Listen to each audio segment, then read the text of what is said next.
Tanawar guro pag human sa kusog ing bagyo o kusog ing baha, perting gubuta nagbinasulay ng mga tao.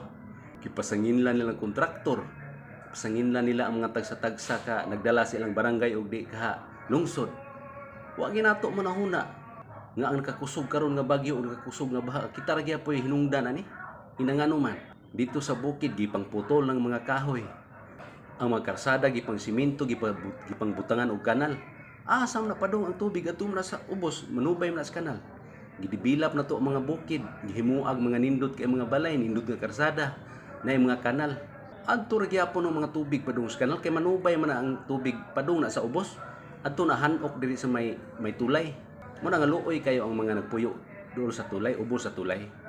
O tinuod ni nindot atong barangay o di lungsod tungod kay gidibilap na nindot na kayong bukid. Abot ng masakyanan, abot ng kuryente, abot ng karsada. Pero unsay mahitabo sa kanindot wala na to matan-aw nga ang epekto ani luoy kaayo ang mga tao sa ubos kay kusog ang kay kun muulan og gamay kusog na kaayong baha.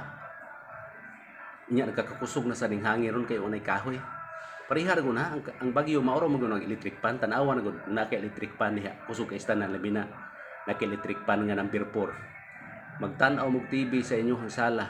Kamutan na nanog TV nagpandar atong electric pan. Kamutan na nanaw igo gimo ato. Kay kusog kayo ang hangin sa electric pan number 4. Pero kanang electric pan sa lefty nag-usa ka butang. Di ba na imo reklamo ana usa or di duha. Mo reklamo nga kuhaan ang butanga kay nasalipdan di may migo sa hangin. Maor gyapon ang bagyo. Kung naay dagkong kahoy, ang bagyo di gyud kasud, di kaigo sa ubang mga balay. Kung naay maigo gamay ra. Nya kanang kakusog nga baha. Pananglitan na niya. Kung naa kay tubig dito sa unahan, makita nimo nya tinubdan ganahan kang dadong sa balay kanalina. Dili na maabot sa inyo ha Kay suyupon ra na sa yuta ug sa mga gamot sa mga kahoy. Pero butang simento kanali butang simento abot na sa inyo ha. Kay manubay lagi ang tubig. Mao bitaw na nga kasagaran nun sa babaw.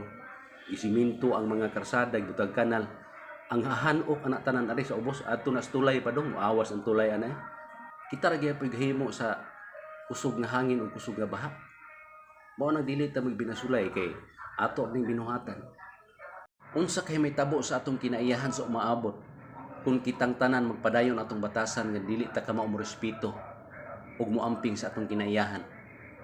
Atong hinay-hinay ug guba ang atong kinaiyahan ug ang kalikupan.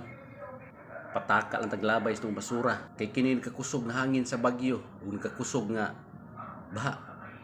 Mao na ni tubag sa kinaiyahan sa atong gibuhat diha kaniya.